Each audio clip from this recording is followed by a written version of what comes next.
Habib Abu Bakar Gesik wafat pada malam Senin tanggal 17, 1367 Hijriah.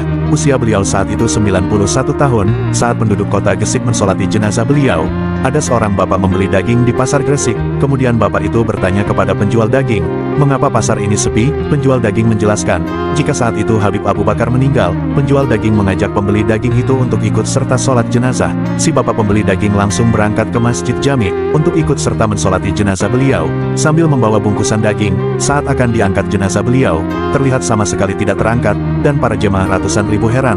Akhirnya ribuan pelayat bersama membaca solawat. Subhanallah, jenazah beliau naik ke atas dan berjalan sendiri, tanpa ada yang mengangkat. Bapak yang ikut mensolatkan itu pulang, dan daging yang dibeli di pasar dimasak tidak bisa matang, dan digoreng pun tak bisa. Para santri Habib Abu Bakar bercerita, bahwa Habib Abu Bakar pernah berkata, "Barang siapa yang ikut menyolati jenazahku, maka aku akan doakan dia tidak terkena panasnya api neraka dan api dunia." Si bapak menangis, tidak menyangka daging yang menjadi saksi yang mensolati Habib tidak bisa terkena api dunia.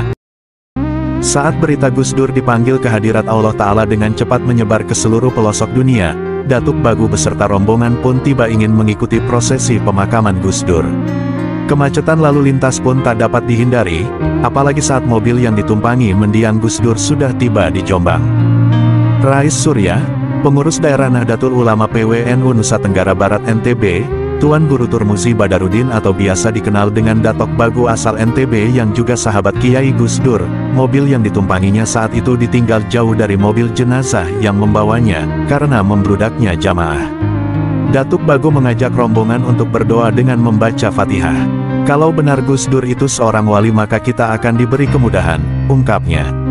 Tiba-tiba ada dua motor pengawal yang membuat jalan bergerak cepat menuntun mobilnya sehingga mobil tersebut mudah dibawa untuk masuk kompleks ke dalam pondok pesantren. Ia kembali merasakan hal yang tidak biasa saat tiba di pesantren Teboireng. Begitu masuk, saya tidak melihat lagi kedua PM yang mengawal saya dan saya nyatakan Gus Dur wali min auliyaillah, tuturnya.